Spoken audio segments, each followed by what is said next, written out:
My name is Sierra Stanton, and I'm 32 years old. Last June, my father seated me with the catering staff at my sister's wedding.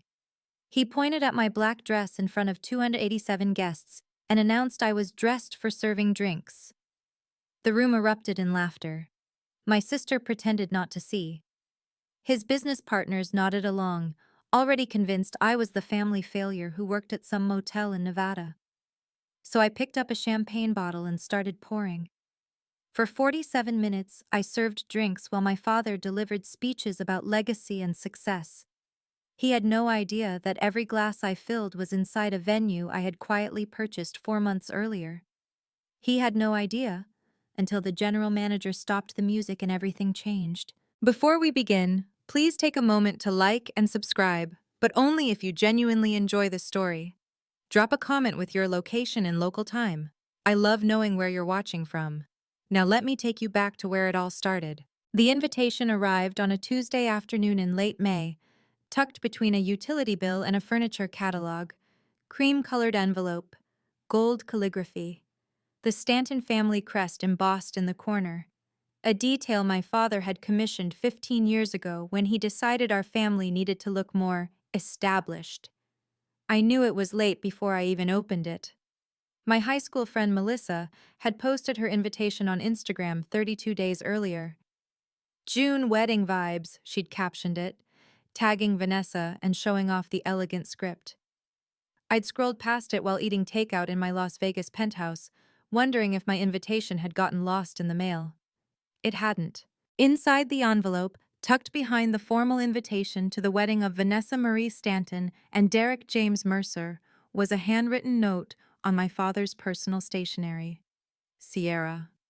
Don't wear anything flashy. This wedding isn't about you. Don't embarrass Vanessa. Dad. I read it 3 times. Not because I was shocked, but because it was so painfully familiar. 8 years ago, when I told my father I was leaving Scottsdale to study hospitality management instead of joining his real estate firm, he'd said something I've never forgotten. So you're choosing to serve other people for a living, bussing tables, carrying luggage. That's your big dream? I tried to explain that hospitality was about creating experiences, about leadership, about building something. He'd waved his hand dismissively. You'll be back in a year, begging for a real job. I never went back. And now, 8 years later, his handwriting hadn't changed. Neither had his opinion of me. I set the invitation on my kitchen counter, next to a stack of quarterly reports from my company, and stared at it for a long time. The wedding was 3 weeks away. Vanessa called 2 days later, her voice carrying that particular sweetness she reserved for moments when she needed something.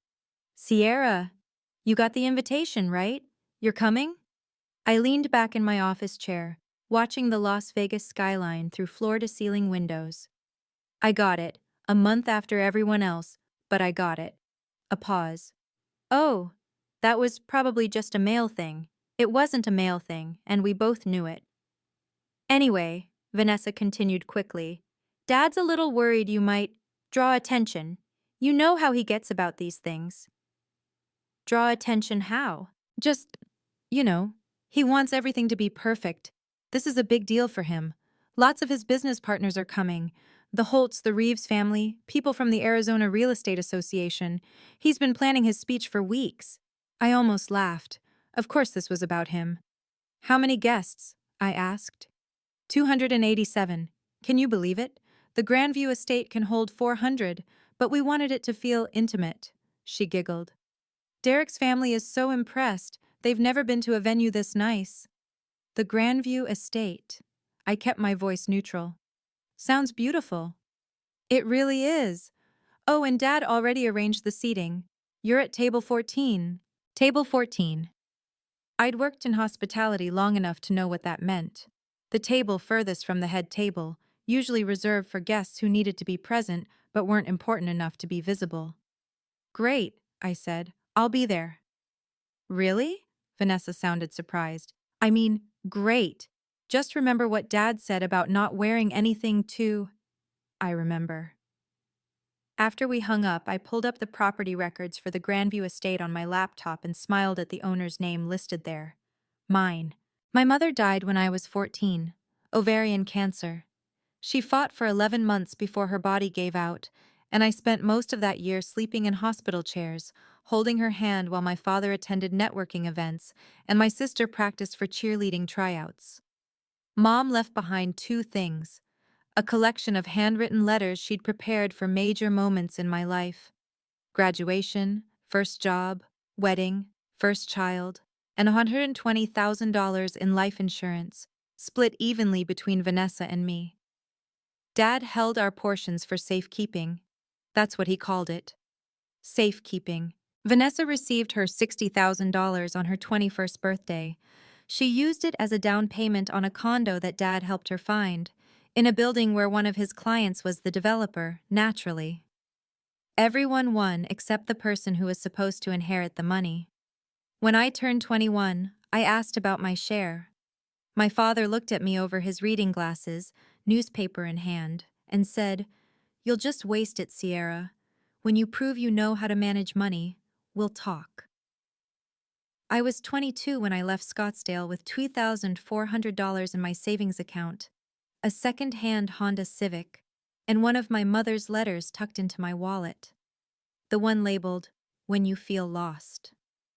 "You don't need anyone's permission to become who you're meant to be," she'd written, "but sometimes you'll need to show them." I never asked about the $60,000 again, not because I didn't need it. Those first 2 years in Las Vegas were brutal, working double shifts at a budget hotel while finishing my degree online, but because I refused to owe my father anything. 18 years later, I still haven't seen a cent of my mother's money, but I built something worth far more than $60,000. And in 3 weeks my father would be standing in the middle of it. June 14th, 2024. 2:47 p.m.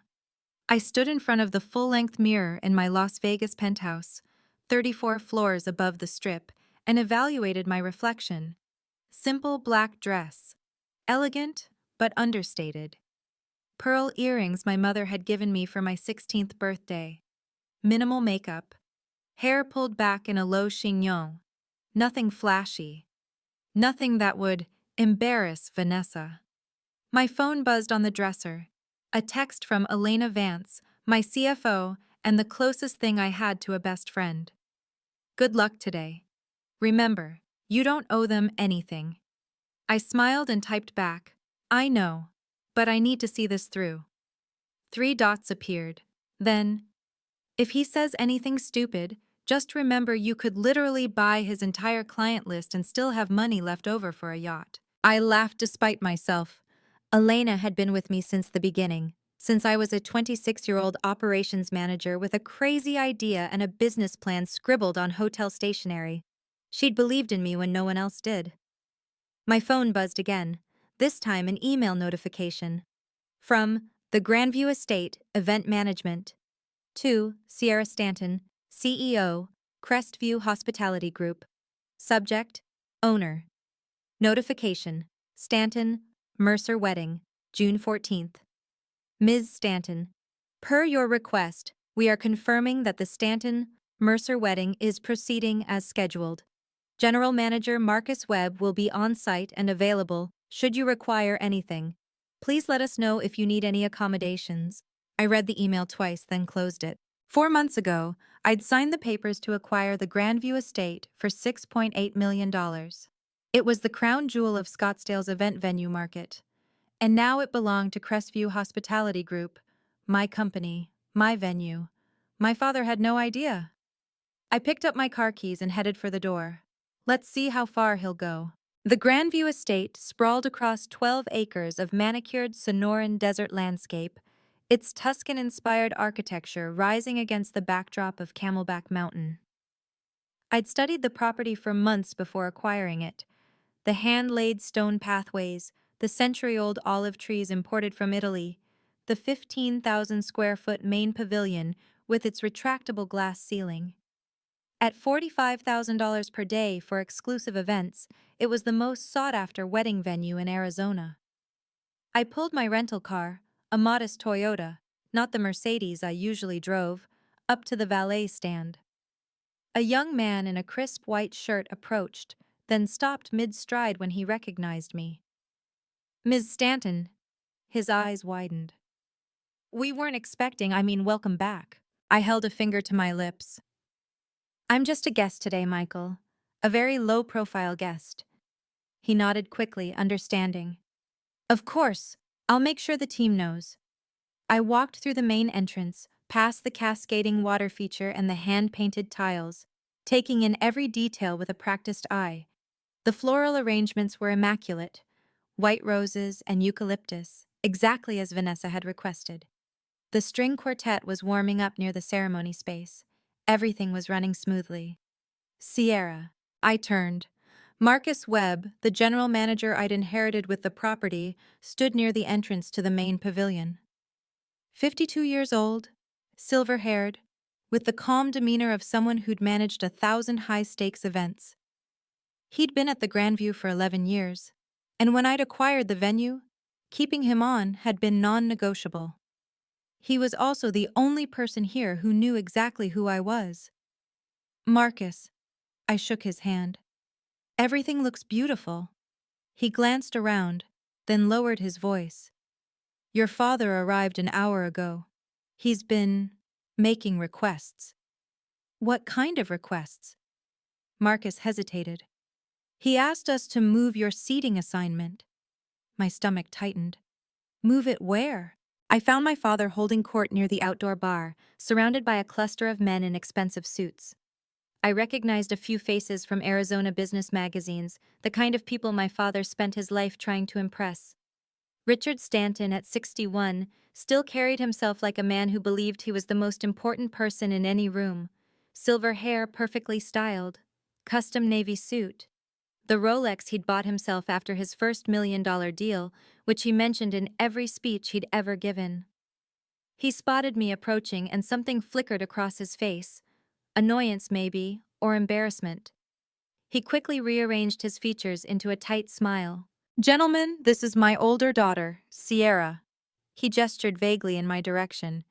"She works in hospitality, somewhere in Nevada." One of the men, tall with kind eyes, extended his hand.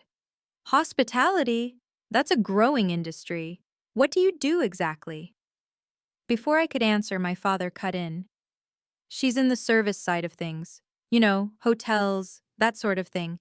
Making beds, greeting guests." He chuckled. "Someone has to do it, right?" The men laughed politely, though I noticed the tall one's smile didn't reach his eyes. I shook hands with each of them, keeping my expression pleasant. "Lovely to meet you all." When the group dispersed to find their seats, my father leaned close. His breath smelled like the bourbon he'd been nursing. "Table 14 was full," he said quietly. "I had them move you somewhere more appropriate." "Where?" "Don't make a scene, Sierra. Just go where they tell you." He straightened his tie. "And try not to talk to anyone important. This is Vanessa's day." He walked away before I could respond, leaving me standing alone near the bar. Somewhere more appropriate. I had a feeling I knew exactly what that meant. I stepped into the women's restroom and locked myself in the furthest stall, pressing my palms against the cool marble wall. Breathe. 8 years. I'd spent 8 years building a life my father knew nothing about. 8 years of 16-hour days, of rejected loan applications, of sleeping in my office during the early months when I couldn't afford both rent and payroll. 8 years of proving, to myself, if no one else, that I was more than the daughter Richard Stanton had written off. And now I was hiding in a bathroom, shaking. Why did I come here? I knew the answer. Some part of me, the 14-year-old girl who'd held her mother's hand in the hospital, who'd watched her father check his phone during the funeral, still wanted him to see me, really see me. But if I revealed myself now, I'd be the one causing drama. The difficult daughter who couldn't let her sister have one day. My father would spin it, the way he always did, and I'd become the villain of the story. My phone buzzed, a text from Marcus. "Your father just asked us to seat you with the catering staff. Said you'd feel more comfortable there. What do you want me to do?" I stared at the message for a long time. The catering staff. He wanted me to sit with the servers, at my own sister's wedding, in a venue I owned. Something shifted in my chest. Not anger, something colder, clearer. I typed back, "Let him. Don't say anything." Marcus replied immediately, "Are you sure?" "Yes. But stay close. If he pushes further, I'll let you know." I put my phone away, looked at myself in the mirror, and made a decision. I wouldn't reveal myself, but I wouldn't hide either. If my father wanted to keep digging, I'd let him, and I'd let him hit bottom. A wedding coordinator I didn't recognize, young, nervous, clearly new, found me near the ceremony space as guests began taking their seats. "Ms. Stanton? Sierra Stanton?" "That's me." She clutched her tablet like a shield. "I'm so sorry, but there's been a change to your seating. Mr. Stanton, your father, asked us to relocate you. He said you'd be more comfortable in the staff area." She couldn't meet my eyes. "The staff area," I repeated. "It's just, the main tables are very full, and he thought—" "It's fine." I kept my voice gentle. This wasn't her fault. "Show me where." She led me through a service corridor to a small room behind the main pavilion. 6 people sat around a folding table, eating quickly from paper plates, the catering team taking their break before the reception service began. "I'm really sorry," the coordinator whispered. "I've never seen anyone do this to a family member before." "It's okay." I touched her arm. "Thank you for being honest."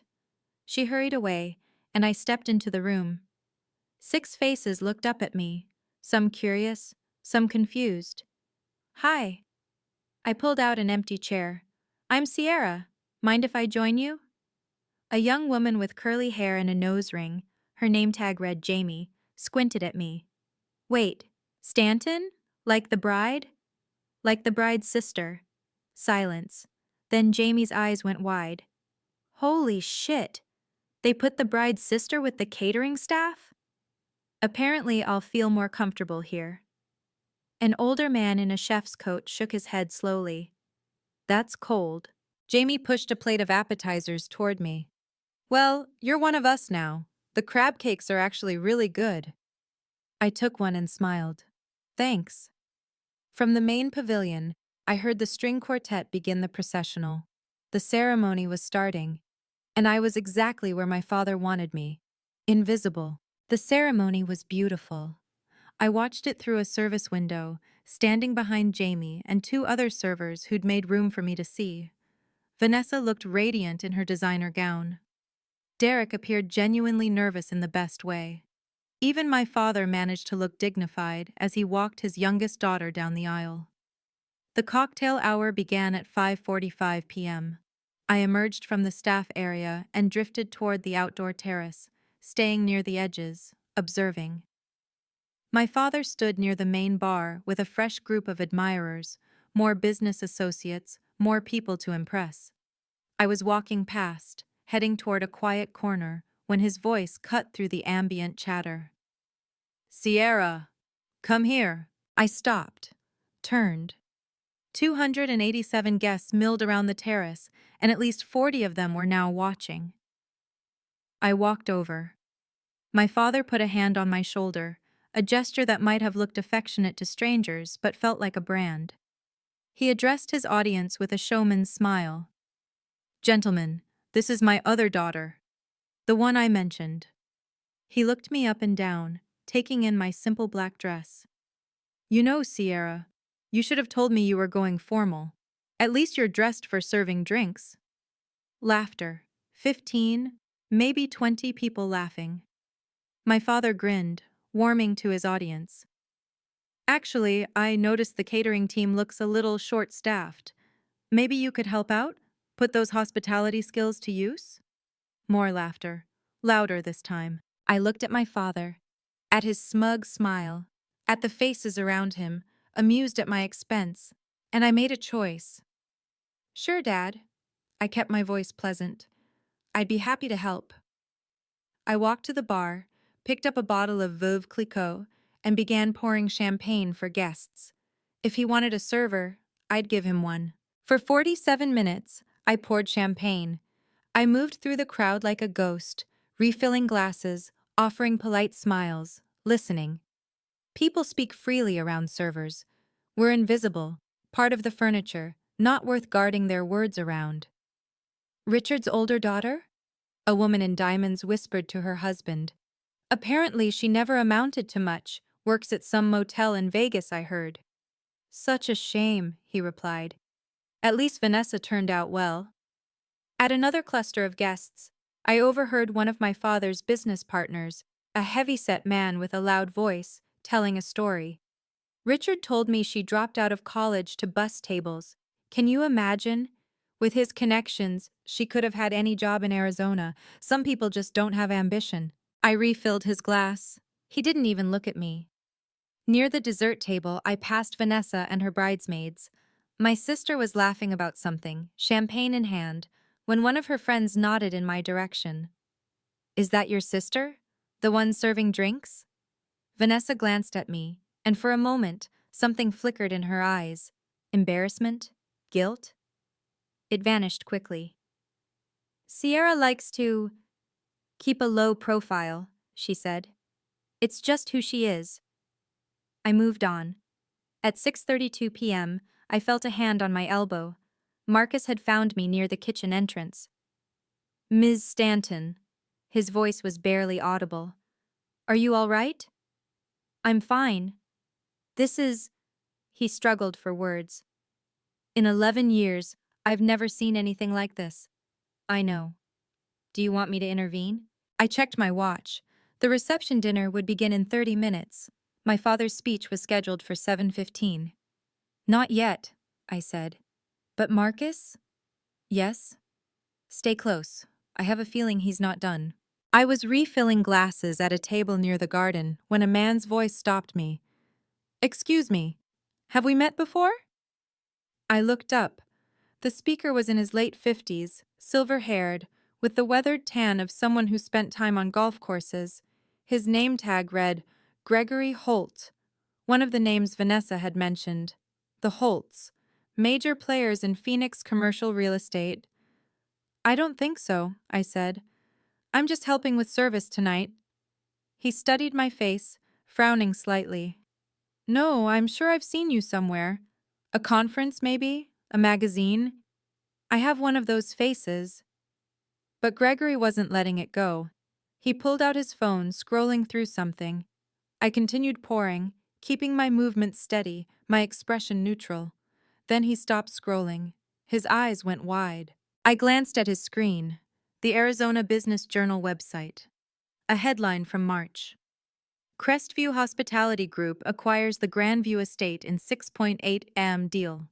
And beneath it, a photo of me at the signing ceremony, shaking hands with the previous owner. Gregory looked up at me, then at the champagne bottle in my hand, then back at his phone. You're... I leaned close, my voice barely a whisper. Not yet. He stared at me for a long moment. Then, slowly, a smile spread across his face. The smile of a man who'd just been handed front-row tickets to a show he hadn't known was coming. Mr. Holt, I said quietly, I'd appreciate your discretion. For now. He picked up his champagne glass and raised it slightly in my direction. Wouldn't miss this for the world. I moved on to the next table, heart pounding. One person knew, but the night was far from over. Okay, I need to pause here for a second. If you're watching this and you've ever been the invisible one at family gatherings, the one whose success never seems to count, drop a comment and tell me your story. I read every single one. And if you want to see what happens when my father finds out who really owns this venue, hit that subscribe button. Now back to the wedding. I slipped out through a service entrance and found a quiet spot behind the rose garden, away from the noise of the reception. My phone showed 3 missed calls from Elena. I called her back. Finally, she answered on the first ring. I've been trying to reach you. The Q2 numbers just came in. And? Revenue up 23% year over year. And the Marriott partnership is official. They signed this afternoon. We're expanding into 2 new markets by Q1. I closed my eyes, letting the news wash over me. 23%. the Marriott deal we'd been negotiating for 8 months, all while my father was telling people I worked at a motel. That's incredible, Elena. Send me the confirmation email. Already done, but Sierra, her voice shifted. How's the wedding? Are you okay? I laughed, though there was no humor in it. My father had me seated with the catering staff. Then he told his business partners I was dressed for serving drinks and suggested I help pour champagne. Silence on the line. You're joking. I've been serving drinks for almost an hour. Sierra. Elena's voice went cold. Do you want me to make some calls? I could have a Forbes reporter there in 90 minutes. Or I could leak the Grandview acquisition to every business outlet in Arizona. By tomorrow morning, everyone at that wedding would know exactly who you are. It was tempting. God, it was tempting. Not yet, I said. But keep your phone close. Always. She paused. You know you don't have to prove anything to them, right? You've already won. I know, but this isn't about winning. I watched the sun beginning to set over Camelback Mountain. It's about knowing who they really are and letting them show me. Just be careful. I will. I hung up and walked back toward the reception. The dinner service was about to begin. I was cutting through the service corridor when Vanessa appeared, blocking my path. She'd changed into her reception dress, a sleek ivory number that probably cost more than my first car. Her eyes were red-rimmed, though her makeup was still perfect. Sierra. She glanced at the champagne bottle I was still carrying. What are you doing? Helping out, like Dad suggested. You don't have to. She stopped, pressing her lips together. This isn't right. I can talk to him, tell him to stop. Stop what? He's just being Dad. That's not. Vanessa's voice cracked. I didn't know he was going to do this. The seating thing, the jokes. I thought you'd just be at table 14 and everything would be fine. Fine for who? She didn't answer. Vanessa? I set down the bottle. Do you know what Dad tells people about me? He says I work at a motel, that I bus tables, that I'm the family disappointment. I know. She wouldn't meet my eyes. But I didn't. I mean, I thought maybe some of it was true. You never talk about your job. You never visit. I just assumed. You assumed what Dad told you was accurate because it was easier than asking me yourself. Tears spilled down her cheeks now. Sierra, I'm sorry. I didn't know you were. I mean, what do you actually do? I studied my sister's face. The guilt was real. So was the ignorance. I'm not who Dad says I am, I said quietly. And tonight, you're going to find out exactly who I've become. What does that mean? I picked up the champagne bottle. Go back to your wedding, Vanessa. Enjoy your night. But pay attention during Dad's speech. I walked away, leaving her standing in the corridor with mascara running down her face. The dinner bell was ringing. It was almost time. 7:15 p.m. The main pavilion. 287 guests sat at elegantly decorated tables, champagne flutes in hand, as my father took the microphone. The string quartet fell silent. The room's attention focused on Richard Stanton like a spotlight. I stood near the back, still holding my serving tray, watching. Thank you all for being here tonight, my father began, his voice warm and practiced. 30 years ago, I started Stanton Commercial Real Estate with nothing but a dream and a willingness to work harder than anyone else. And today, I stand before you as a proud father, watching my daughter marry the man of her dreams. Applause. My father basked in it. Vanessa has always been my pride and joy. Smart, beautiful, ambitious. She's everything a father could hope for. He raised his glass toward the head table, where Vanessa sat with Derek. To my daughter, who inherited the best of the Stanton name. More applause. Then my father's gaze swept the room and found me, standing in the shadows with the catering staff. Now, some of you may have noticed my other daughter tonight. He gestured in my direction. A few heads turned. Sierra chose a different path. Some of us are born to lead, and some of us are born to serve. Nervous laughter rippled through the crowd. But that's okay, my father continued, smiling magnanimously. We need people willing to do the hard work, right? The behind-the-scenes work. And Sierra has found her calling. More laughter, louder this time. So let's raise a glass to Vanessa, the daughter who will carry on the Stanton legacy. And to Sierra, he lifted his champagne toward me, who's always welcome to pour the drinks. 287 people raised their glasses. I stood perfectly still, my serving tray balanced on my palm, and I made my decision. I set down the serving tray. My hands weren't shaking anymore. The anger had crystallized into something harder, something clearer. Not rage, resolution. I pulled out my phone and typed a message to Marcus. It's time. His reply came instantly. Understood.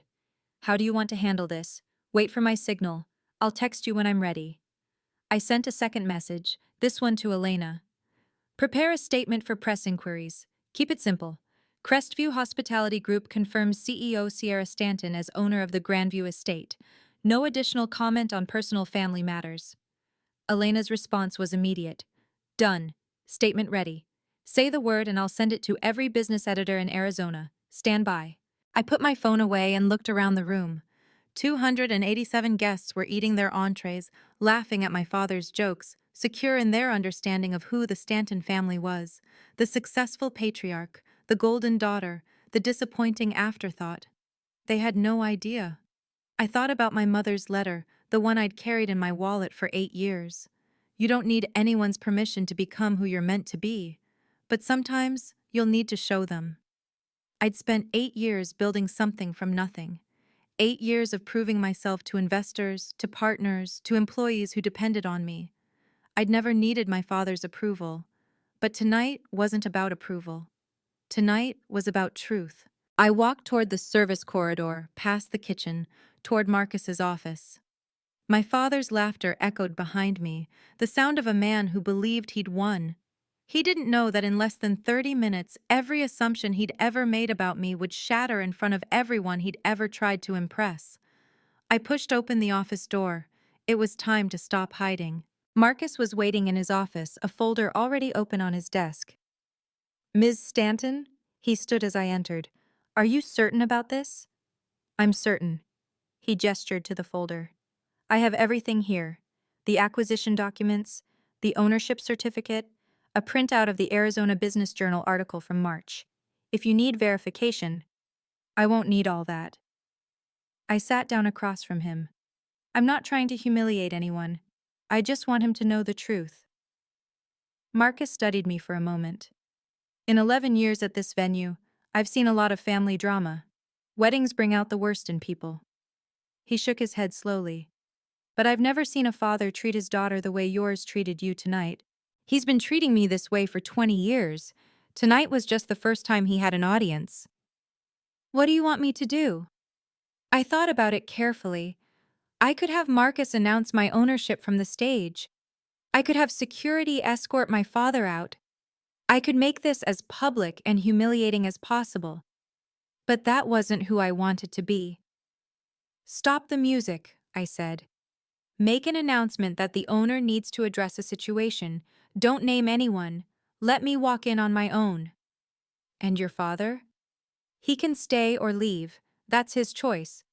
But he needs to know, everyone needs to know, that the woman he's been mocking all night is the reason this venue exists in its current form.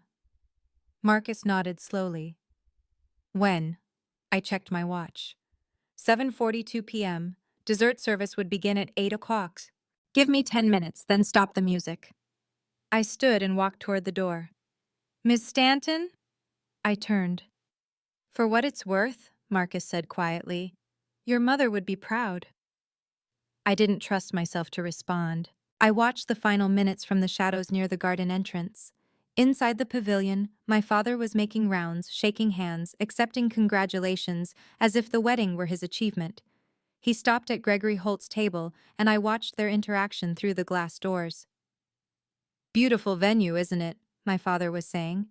I recommended it to Vanessa personally. The new owners are some corporation out of Las Vegas. Never met them, but they clearly know what they're doing. Gregory's expression was unreadable. Do you know who runs the corporation? Some hospitality company, Crestview something. My father waved dismissively. Doesn't matter. What matters is the service, and tonight has been flawless. Indeed it has. Gregory glanced toward the garden, and for a moment our eyes met through the glass. He raised his champagne glass slightly. I have a feeling you might be surprised by who's behind it. My father laughed. Why would I care? As long as the venue is up to standard, the owners could be anyone. 7:51 p.m. I texted Marcus. Now. The string quartet stopped mid-phrase. A confused murmur rippled through the crowd.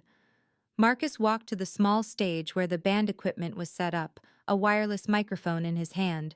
He tapped it twice, and the room fell silent. Ladies and gentlemen, I apologize for the interruption. His voice was calm, professional. My name is Marcus Webb. I've been the general manager of the Grandview Estate for 11 years. My father frowned, setting down his drink. Tonight, I witnessed something I cannot remain silent about, Marcus continued. And the owner of this venue has asked me to make an announcement. Richard Stanton straightened his tie, looking around with the confident expression of a man who assumed any announcement would have nothing to do with him. He was about to learn otherwise. The pavilion had gone completely silent. 287 guests sat frozen, champagne glasses suspended mid-sip, watching Marcus with growing confusion. 4 months ago, Marcus continued, the Grandview Estate was acquired by Crestview Hospitality Group for $6.8 million. It was the largest private venue acquisition in Arizona this year. A few murmurs. My father shifted in his seat, looking bored.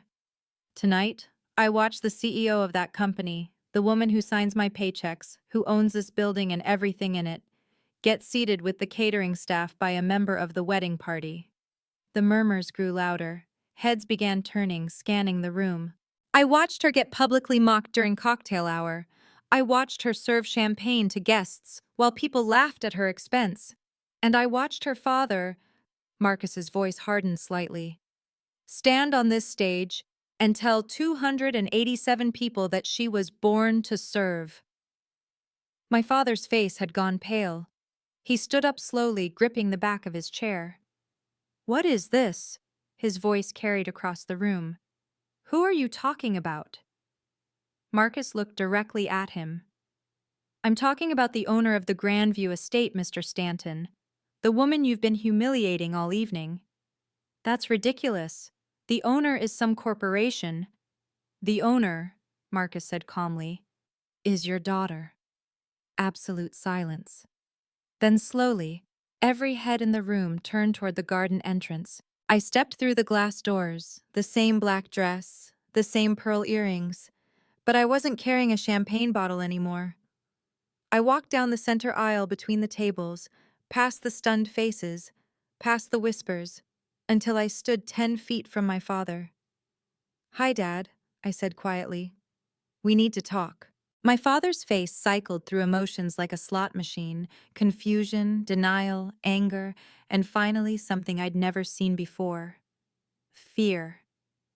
This is a joke, his voice cracked. Sierra doesn't. She can't. Crestview Hospitality Group, I said, my voice carrying clearly through the silent room. 7 venues across Arizona and Nevada, $12 million in annual revenue.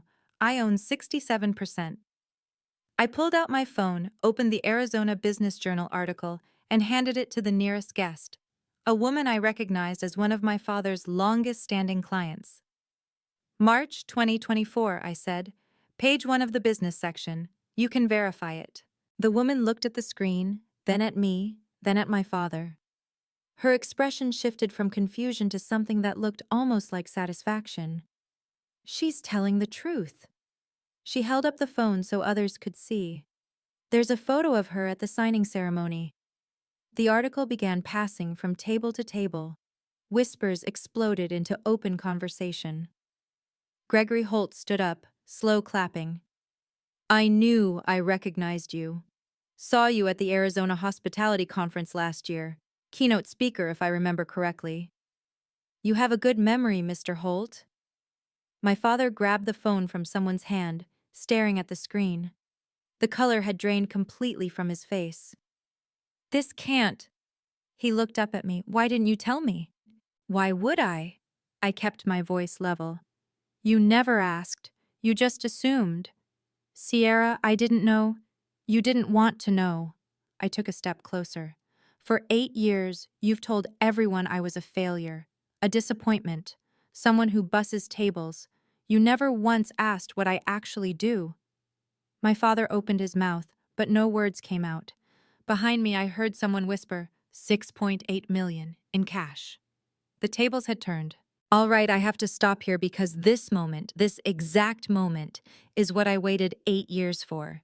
If you've ever dreamed of proving your family wrong, if you've ever fantasized about showing them exactly who you became without their help, comment reveal below.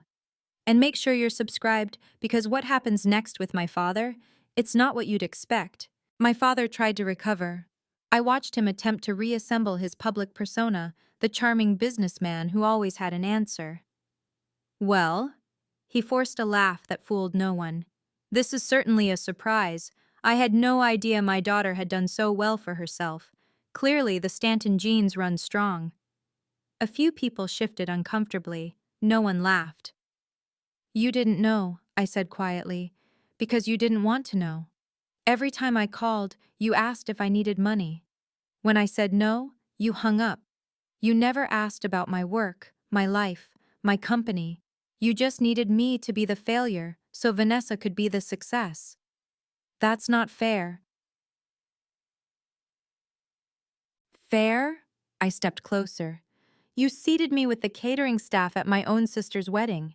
You told 300 people I was born to serve. You did all of this in a building I own. My father's composure cracked. His hands were shaking. I didn't. I was just.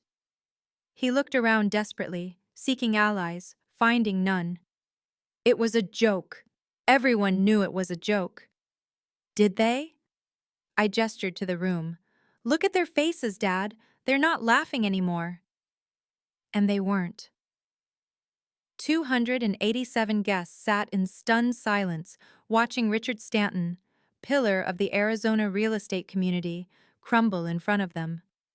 Vanessa rose from the head table, tears streaming down her face.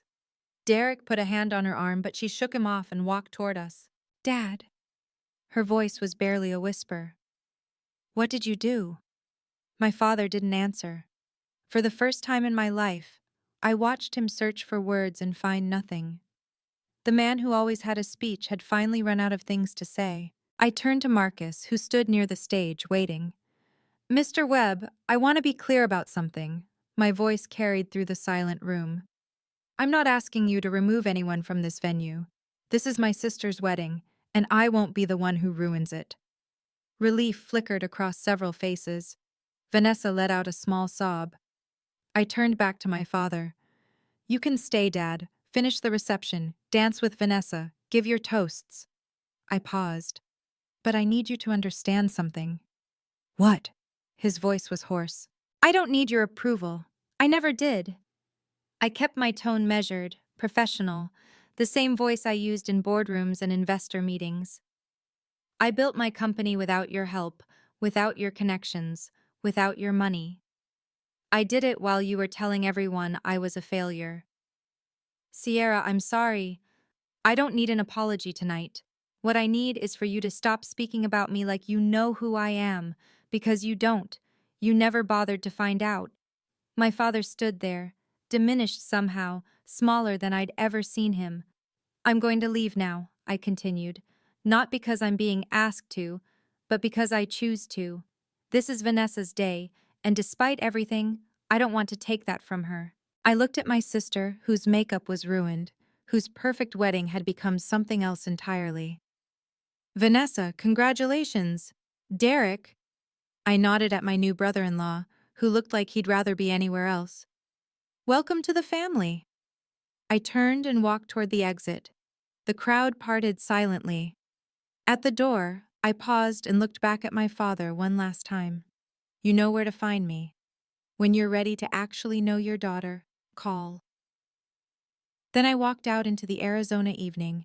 I was halfway to the parking lot when I heard heels clicking rapidly on the stone pathway behind me. Sierra, wait! I stopped, but didn't turn around. The desert air was cooling as the sun disappeared behind the mountains, and I took a deep breath, steadying myself. Vanessa caught up to me, breathless, her ivory dress trailing on the ground. Mascara streaked her cheeks. She looked nothing like the radiant bride from the ceremony. Sierra, please. She grabbed my arm. I didn't know. I swear I didn't know. I finally turned to face her. What didn't you know, Vanessa? That I was successful, or that Dad was lying about me? Both. Her voice broke. I believed him. He's Dad. He's always been so sure about everything, and you never talked about your job, and I just assumed. You assumed what was convenient. I kept my voice gentle but firm. If I was the failure, you didn't have to feel guilty about getting everything. The money, the attention, the support. That's not. She stopped, because we both knew it was true. I'm not angry at you, Vanessa. Not really. I sighed. You were 20 when I left. You believed what you were told. But you're 28 now. At some point you could have asked. She was crying openly now. I'm sorry. I'm so sorry. I know. I reached into my clutch and pulled out a business card. Simple, elegant, my name and title embossed in silver. This is who I am. When you're ready to actually know your sister, call me. She took the card, staring at it like it was written in a foreign language. CEO, she whispered. You're a CEO. I have been for 4 years. I squeezed her hand once, then let go. Go back to your wedding, Vanessa. We'll talk. But not tonight. I was on the highway back to Las Vegas when my phone rang through the car's Bluetooth. Tell me everything, Elena said without preamble. I laughed. A real laugh. The first one all day. I revealed my identity in front of 287 guests. My father looked like he was going to pass out. Gregory Holt slow clapped. Gregory Holt? The Phoenix developer? The same. Sierra. Elena's voice was a mix of awe and amusement. You just outed yourself to half of Arizona's business elite at a wedding. Do you understand what's going to happen? I have some idea. I've already gotten 4 calls from Arizona numbers in the last hour. I didn't answer. Figured I should wait for instructions. She paused. The statement is ready. Do you want me to send it? I thought about it. The news would spread regardless. 287 people had witnessed the reveal, and at least half of them were probably already texting about it. Send it, I said. Keep it simple. Crestview Hospitality Group confirms that CEO Sierra Stanton is the owner of the Grandview estate. We have no comment on personal family matters. Done, I heard her typing. Anything else? Yeah. I watched the desert landscape blur past my window. Thank you, Elena, for believing in me when no one else did. A pause.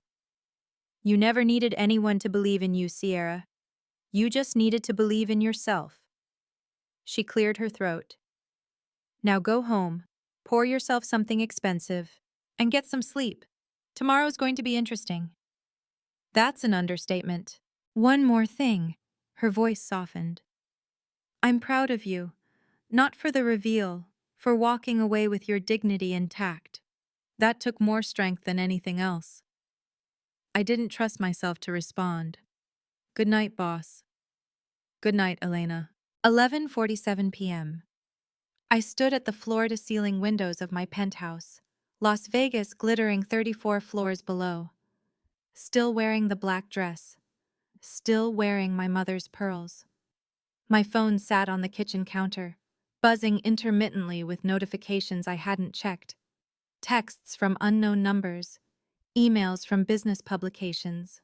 One missed call from a number I recognized. Dad. I hadn't answered. I wasn't ready. Instead, I opened a bottle of wine, a 2018 Opus 1 I'd been saving for a special occasion, and poured myself a glass. The first sip was smooth, complex, exactly what I needed. I walked to my home office and opened the drawer where I kept my mother's letters. There were 6 in total, each labeled for a different milestone. I'd opened 3: when you feel lost, when you graduate, and when you start something new. Tonight, I opened a 4th: when they finally see you. My darling Sierra, if you're reading this, it means someone who doubted you has finally understood who you really are. I wish I could be there to see their face, but I want you to remember something. Their recognition doesn't change your worth. You were always this person, capable, strong, brilliant. Their blindness was never your failure. Don't let this moment make you bitter. Let it make you free. I love you. I always will. Mom. I read it 3 times, tears sliding down my cheeks. Then I raised my wine glass to the empty room, to the city lights, to the memory of a woman who'd known exactly who I would become. They finally saw, Mom. I sat down on my couch, let the tears come, and for the first time in 8 years, I felt something I hadn't expected. Not triumph, peace. 48 hours later, my face was everywhere. Wedding drama, Crestview CEO revealed as server at own venue. Arizona Business Journal. Self-made millionaire humiliated by father at sister's wedding. Then drops the ultimate truth bomb. Phoenix Metropolitan. The $6.8 million mic drop. How one woman turned family shame into business fame. Southwest. Business Weekly. Elena called at 9 a.m. Monday morning with an update.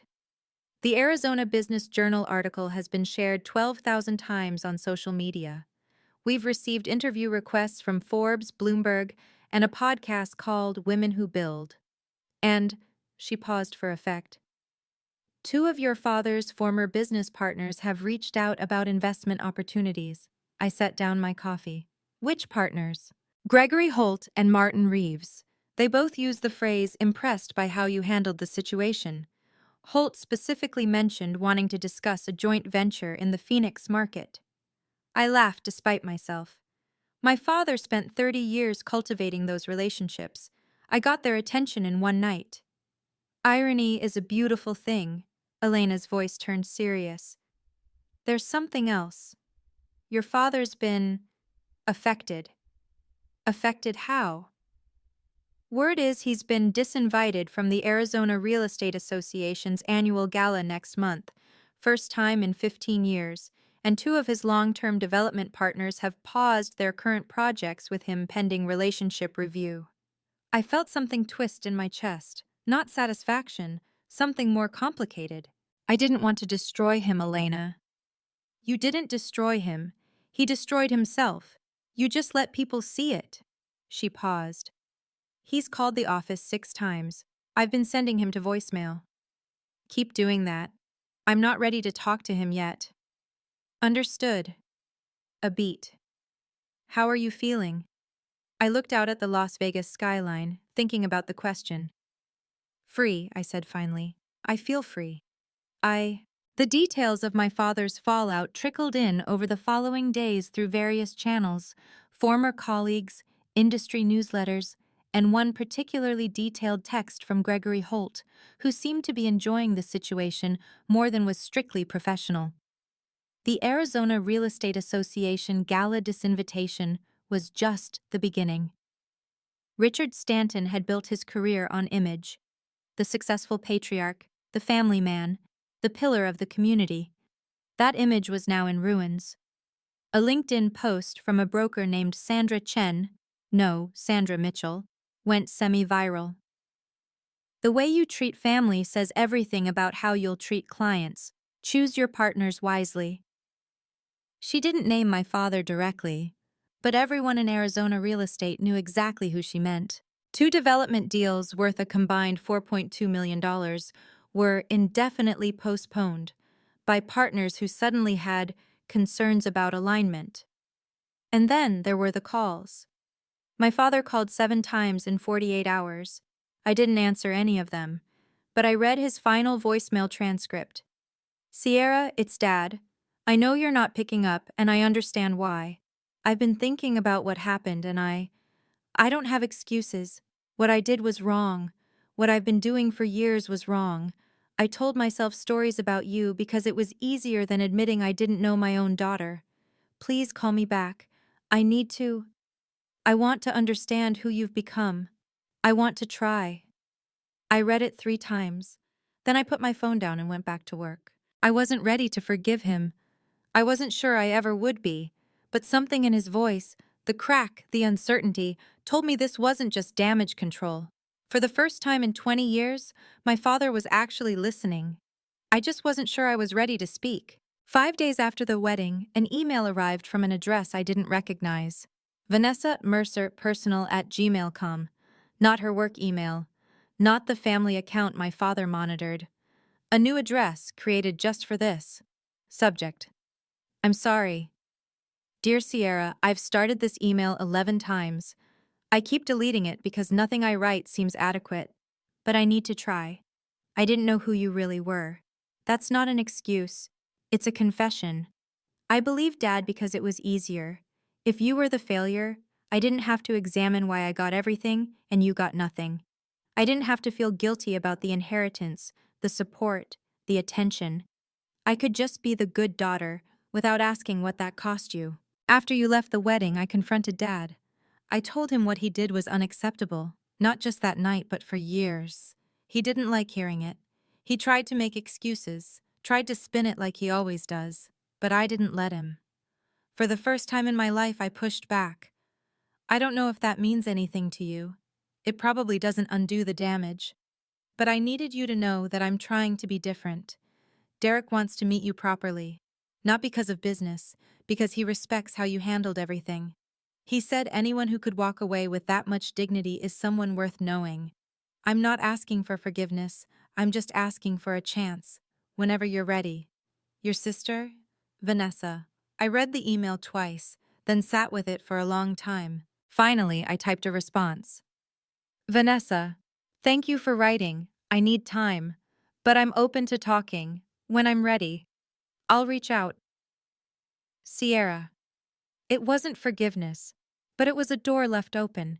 2 weeks after the wedding, I finally called my father back. He answered on the first ring. Sierra. His voice was hoarse, uncertain, nothing like the confident patriarch who'd commanded that reception. Thank you for calling.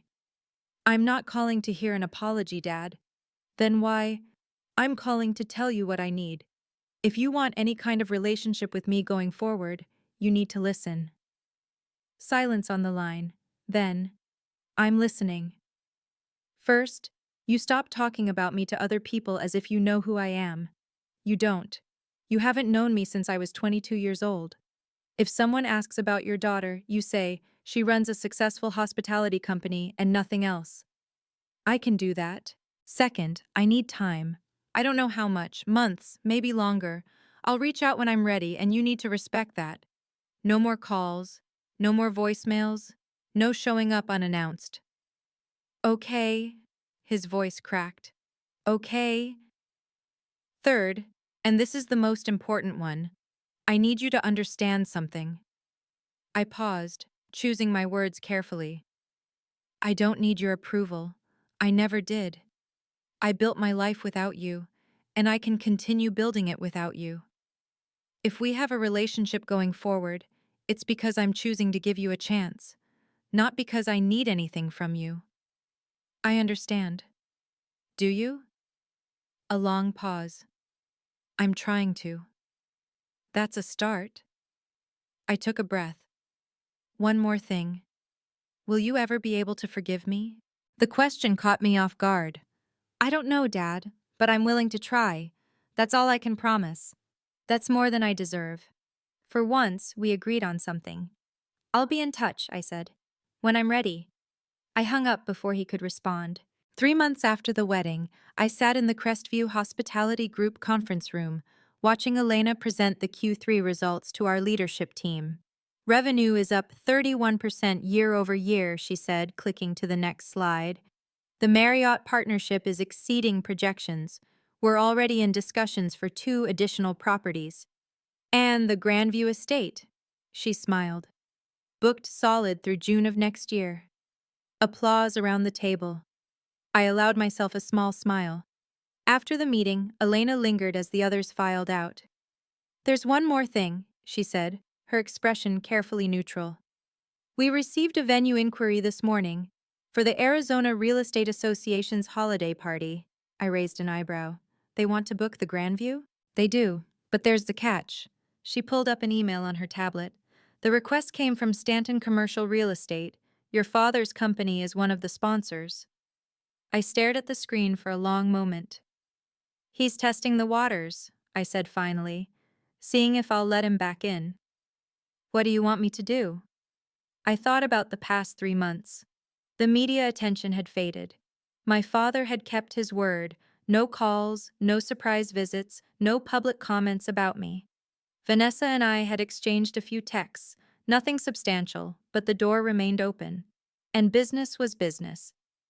"Decline politely," I said. "Tell them we're fully booked for that date." Elena nodded. "Already done. I just wanted you to know." "Thank you." She paused at the door. "For what it's worth, I think you made the right call. He needs to earn his way back. A booking request isn't the same as an apology." "No," I agreed. "It isn't." But somewhere deep down I recognized the gesture for what it was. A first step. I met Vanessa at a coffee shop in Phoenix. Neutral territory, neither Scottsdale nor Las Vegas. She was already there when I arrived, sitting at a corner table, nervously shredding a napkin. "Thank you for coming," she said as I sat down. "I wasn't sure you would." I said I'd reach out when I was ready. I ordered a black coffee. "I'm ready." We talked about safe things first. Her honeymoon in Italy, Derek's new position at his firm, the apartment they'd just moved into. Normal sister conversation, the kind we'd never really had. Then Vanessa set down her cup and looked at me directly. "I've been seeing a therapist," she said, "since the wedding. I'm trying to understand why I was so willing to believe Dad's version of everything. And it's complicated." She took a breath. "I think I needed you to be the failure because it made my life make sense. If you were struggling, then all the advantages I got were justified somehow. I didn't have to feel guilty." "That's honest." "It's ugly," she corrected. "But it's true." She reached across the table, hesitating before touching my hand. "I want to know you, Sierra. The real you, not Dad's version." I looked at my sister, really looked at her. 28 years old, finally starting to see beyond the family narrative she'd been fed. "It won't happen overnight," I said. "Trust takes time to rebuild." "I know." She squeezed my hand. "But I'm willing to do the work, however long it takes." I thought about my mother's letters, about the one I hadn't opened yet. "When you find your way back to each other. Maybe someday." "Okay," I said. "Let's start with coffee. See where it goes from there." Vanessa smiled. A real smile, not the polished one she wore at family events. It was a beginning. A week after meeting Vanessa, I drove back to the Grandview estate. Not for business, not for an event, just to stand on the terrace as the sun set over Camelback Mountain and think.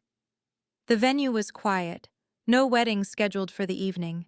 Marcus had given me the master key months ago, and I'd used it exactly once before. Tonight felt right. I leaned against the stone railing, watching the sky turn orange and pink, and let my thoughts settle. For 20 years, I'd carried a weight I didn't fully understand. The need to prove something. The fear that my father was right about me. The desperate hope that someday, somehow, he'd see who I really was. I'd built an empire trying to earn approval I was never going to get. And then, on a June evening in a venue I owned, I'd finally understood. I didn't need it. My father hadn't changed because I succeeded. He'd changed because he had no choice, because his own actions had consequences he couldn't spin or charm his way out of. That wasn't growth. That was survival. But Vanessa? Maybe. She was doing the work, asking the hard questions, trying to understand. That was different. And me? I was learning that boundaries weren't walls, They were doors, doors I controlled. I could choose who to let in and when. I could choose to give second chances without forgetting first offenses. If you're watching this and you're where I was 8 years ago, invisible to your own family, defined by someone else's narrative, I want you to know something. You don't need anyone's permission to become yourself. You just need to start. Build something. Become someone. Not to prove them wrong, but to prove yourself right. The rest will follow. Or it won't. And you'll be okay either way. I finally was. My phone buzzed as I walked back to my car. An email notification. Forbes 30 Under 40 Arizona Edition. I'd been nominated. I smiled, closed the notification, and slipped my phone into my pocket. At the venue entrance, one of the evening staff approached. "Ms. Stanton, there's someone here to see you." "Who?" "He says he's your father." I stopped walking, looked toward the main building. Through the glass doors I could see a figure standing in the lobby, older than I remembered, somehow smaller. I took a breath. "Let him in," I said. "But tell him I have 15 minutes." The staff member nodded and hurried off. I straightened my shoulders and walked toward the entrance. This wasn't forgiveness. It wasn't reconciliation. It was a choice. My choice, to leave a door open, not an ending. A beginning. So that's my story. 8 years of silence, one wedding, and one moment that changed everything. If this resonated with you, if you've ever felt invisible to your own family, I want to hear from you. Drop a comment below. What would you have done? And if you want more stories like this, hit subscribe and turn on notifications. I'll see you in the next one. Take care of yourself, you're worth it.